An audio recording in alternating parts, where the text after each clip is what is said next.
প্রচণ্ড গরমে কার না ভালো লাগে একটু ঠান্ডা ঠান্ডা শরবত খেতে, তাই দুপুরবেলা খাওয়া দাওয়া করে চলে এসেছি শরবত বানাতে।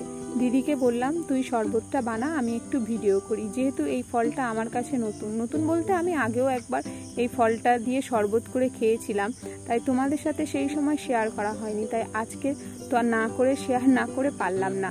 কারণ আমিও দেখতে চাই যে তোমরাও কে কে এই ফলটাকে চেনো বা কি নামে চেনো। আমি তো এই ফলটাকে আনারকলি বলে চিনি, কারণ আমি একটা ভিডিওতে দেখেছিলাম এই ফলটা, মানে ভিডিওটা বলতে দিল্লিতে যত সম্ভব এই ফলের মুখটা কেটে আর ওর মধ্যে একটু নুন মশলা যাও কিছু দেয়, আমার ঠিক মনে নেই, ও দিয়ে একটু কাঠি দিয়ে ঘুরিয়ে দেয়, দিয়ে এটা বিক্রি হয়, মানে 40 টাকা পিস হিসাবে বিক্রি হচ্ছে। তখনই আমি এই ফলটা দেখেছিলাম।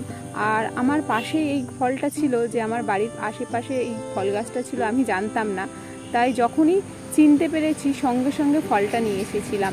আর যাদের বাড়ি থেকে এই ফলটা নিয়ে এসেছিলাম তারা বলেছিল এটা শরবতি লেবু, আর আমি এই ফলটাকে আনারকলি বলেই জানি। তাই তোমাদের সাথে এই জন্য আমি শেয়ার করছি যে তোমরা এই ফলটাকে কোনোদিন খেয়েছো বা কেউ কি অন্য কোনো নামে যেন অবশ্যই আমাকে কমেন্ট করে জানাবে, কারণ আমি তো আনারকলি বলে চিনি।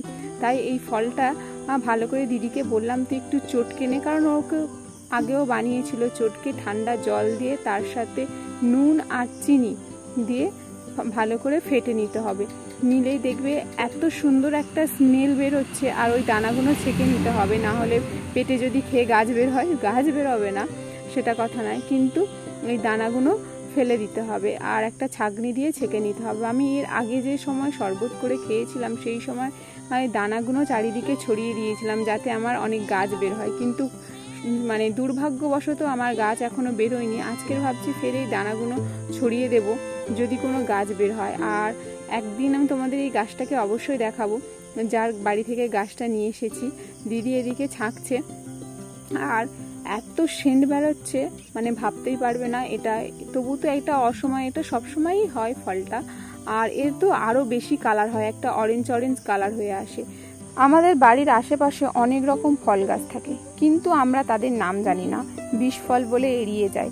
কিন্তু যখন এই ফলটা বাড়ির আশেপাশে থেকে আমরা যখন চিনতে পারলাম তখনই বুঝলাম এর স্বাদটা কি, তাই সঙ্গে সঙ্গে নিয়ে চলে এসেছিলাম শরবত বানাতে। আর আমার মাকে দিলাম প্রথমে শরবতটা খাওয়ার জন্য, আর ইনি এর আগে শরবতটা খেয়েছিল, তাই ইনি জানে যে এর শরবতের স্বাদটা কি। তাই তোমাদেরও বলছি, তোমাদের বাড়ির আশেপাশে যদি এই ফলটা থাকে অবশ্যই একবার শরবত করে খেতে পারো।